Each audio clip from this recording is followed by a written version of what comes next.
গত কয়েকদিন ধরেই দেশের অন্তত ২০টি জেলায় তাপপ্রবাহ বয়ে যাচ্ছে। বাতাসের আর্দ্রতা বেশি থাকায় গরমটা যেন আরও বেশি অনুভূত হচ্ছে। তবে স্বস্তির খবর দিয়েছে আবহাওয়া অফিস। তারা বলছে ১৪ জুলাই থেকে শুরু করে ১৮ জুলাই পর্যন্ত সারা দেশেই থেমে থেমে বৃষ্টি হতে পারে।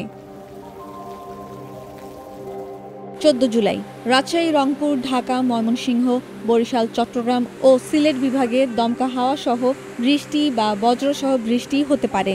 নীলফামারীতে মাঝারি তাপপ্রবাহ এবং টাঙ্গাইল, ময়মনসিংহ, চুয়াডাঙ্গা, কুষ্টিয়া, রাজশাহী ও সিলেট বিভাগে মৃদু তাপপ্রবাহ থাকতে পারে। ১৫ জুলাই রংপুর, রাজশাহী, ঢাকা, ময়মনসিংহ ও সিলেট বিভাগের বেশিরভাগ এলাকায় মাঝারি বৃষ্টি হতে পারে। খুলনা, বরিশাল ও চট্টগ্রামেও বৃষ্টি হতে পারে।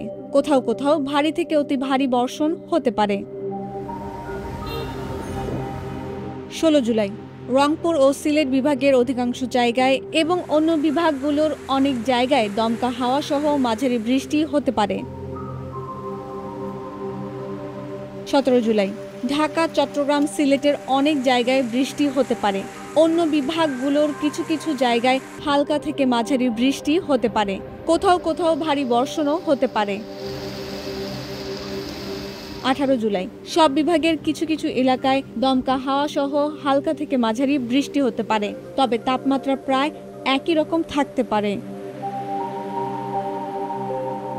সাগরের লঘুচাপ এবং মৌসুমী বায়ুর সক্রিয়তার কারণে চলতি মাসের শুরু থেকেই দেশের বিভিন্ন স্থানে বৃষ্টি শুরু হয়। চট্টগ্রাম, খুলনা ও বরিশাল বিভাগের উপকূলীয় এলাকায় বৃষ্টি হয় অপেক্ষাকৃত বেশি। তবে বর্ষাকালের স্বাভাবিক নিয়ম অনুযায়ী এখন বাতাসে আর্দ্রতার পরিমাণ থাকছে অনেক বেশি, আবার বৃষ্টিও তুলনামূলক কম। এই দুয়ে মিলে বৃষ্টি হলেও ভ্যাপসা গরমের অনুভূতি হচ্ছে বেশি।